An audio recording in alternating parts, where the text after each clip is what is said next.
Poverty is not just a lack of money. It is not having the capability to realize one's full potential as a human being.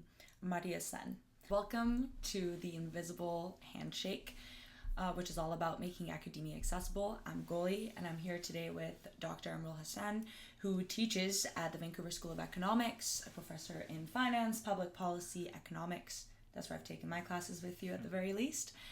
So welcome. It's very good to have you here. You're also a leader in the community and a very busy person. So I'm happy that you're here. Thank you. And yeah, this is Invisible Handshake, the first one that we're doing. And today we're going to be talking about poverty traps and a very specific paper on poverty traps by Balboni, which is why people stay poor. Yeah, so thank you so much, Goli, for having me here. And I also want to say that I first met you in one of my international relations class, right? And the seminar course that I teach, we talk a lot about poor economics. So I got very excited that one of my students took the ideas that we discuss in class and then wanted to do something like this, which is one of the reasons that I agreed to be here with you. But Goli, first of all, I also want to give some background introduction of yours too, right? So can you tell a little bit about that, and before we dive into all the heavy economic stuff, your background, and then why economics suddenly, was there a moment, a class, a book, or a personal experience? Yeah, as you said, I was doing international relations when I started my university degree. And I think I always wanted to do economics, but it kind of felt a little bit out of touch in the first few years that I took the classes. And then it was actually a course I took in economic history where it put a very different spin on all of these different events by putting an economic lens on them. It could be war, it could be the way that the British Navy organizes itself. It could be about whether a potato was good for the way Europe grew. All of these different questions. And I started to realize, and I also took a course in the history of economic thought. And I think Alfred Marshall was the one who talked about economics being about people in the daily business of life. Yeah. And it kind of clicked for me that economics, even though it's this far away thing that often people, when they hear it, they think politics, they think, trade wars maybe in today's climate, this thing that's kind of far away. It really is about decisions. It's about what we do day to day, whether you're a business owner, you're in government, if you're a student, if you're a homemaker, whatever it may be that you do. Economics has something to say about that because it just kind of combines all these fields. So yeah. That's very nicely put, actually, and that's exactly why I'm also in the field. But the next question is related, why the podcast, especially the name, right? The Invisible Handshake. Yeah. So the audience and everyone knows what Invisible Hand is all about, but why Invisible Handshake? Why now also? And what do you think is missing in the way of economics is usually discussed nowadays? Invisible Handshake, I feel like you yourself were a big part of kind of brainstorming that. And yeah, it is kind of a spin-off of Adam Smith, as some of our audience will definitely know.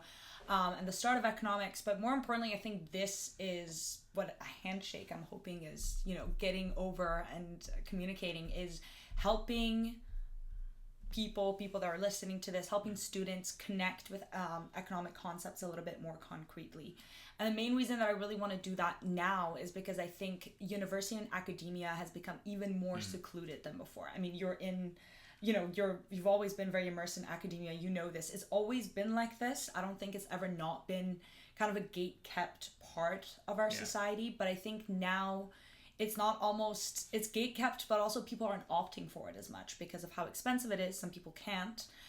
Or because there's just so many resources out there. We have AI now. We have YouTube now, which, I think people who are in university are using a lot of YouTube to learn, let alone people who aren't. And whichever group someone may belong to, this is an opportunity to say that, yes, research is difficult to understand. Maybe you don't want to read 33 pages to figure something out. But it's still, the conversations that are happening, the discourse is still important. And I'm sure you yourself, one of the reasons that I'm really happy you're here is because your teaching method has always been about applications of these things. And to be able to apply it, we still need to understand what's behind it, the theory behind it. So yeah, I think that's kind of the idea of getting it started. Yeah.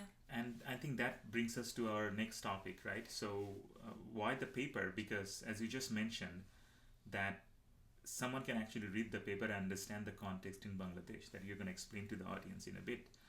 But how is it applicable to other places, right? So that's my next question. Like, why this is the paper you chose? Why do people stay poor? It's very bold, especially in this kind of economic crisis situation that we are going through. Yeah. It's not a lightweight topic at all. So what spoke to you about it, and why this one to kick things off? So why do people stay poor? Great question right there. And it's actually by Balboni, Bandiera, Burgess, Ghatak, and Heil. I'll say all the names here because I feel like Balboni gets the kind of credit for the whole thing, even though all these people worked on it. That's the great thing of having a last name that starts with early in the alphabet when you're in academics. Yeah, it happened with me too. It's often. It's a great question, and I'll get more into the paper soon, but I think why do people stay poor is very relevant right now because we are watching the middle class deteriorate very quickly. And I think another reason why this paper specifically is because the case that we're looking into, a lot of the papers that have been done are very much in the form of surveys.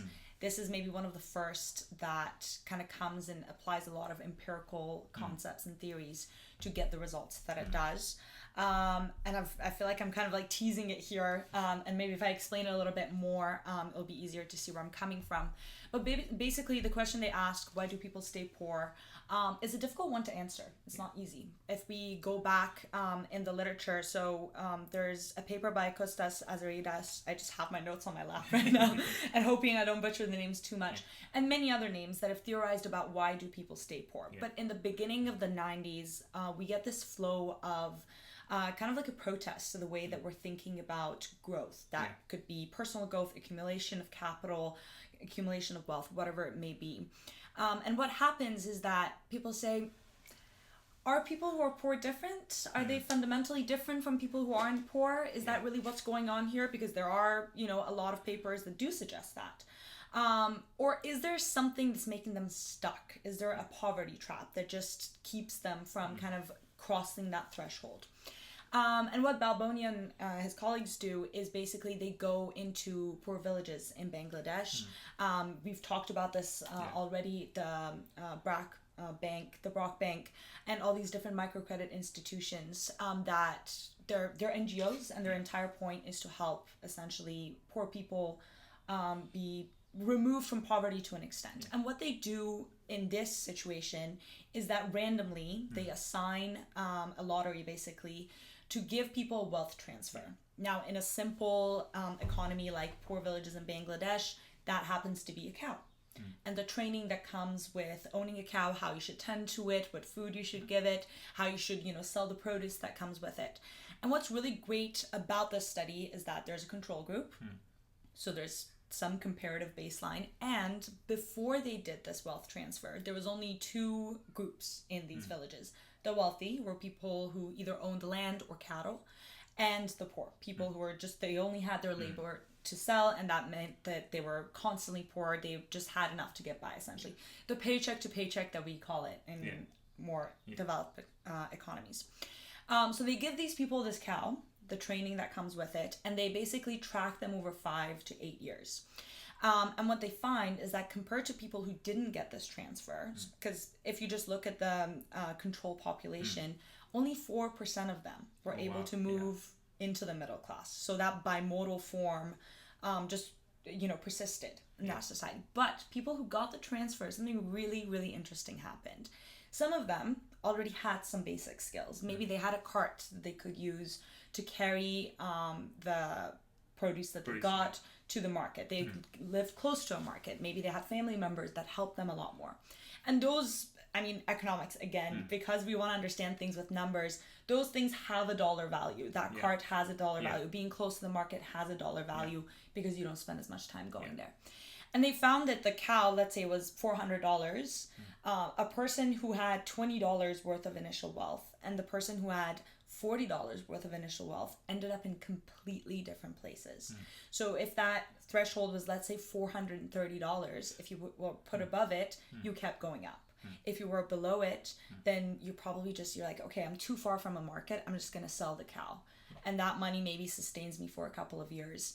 And again, I'm falling back into poverty, which is a huge result because they empirically showed it. And as we're going to discuss, the way we usually show growth is this concave model going up.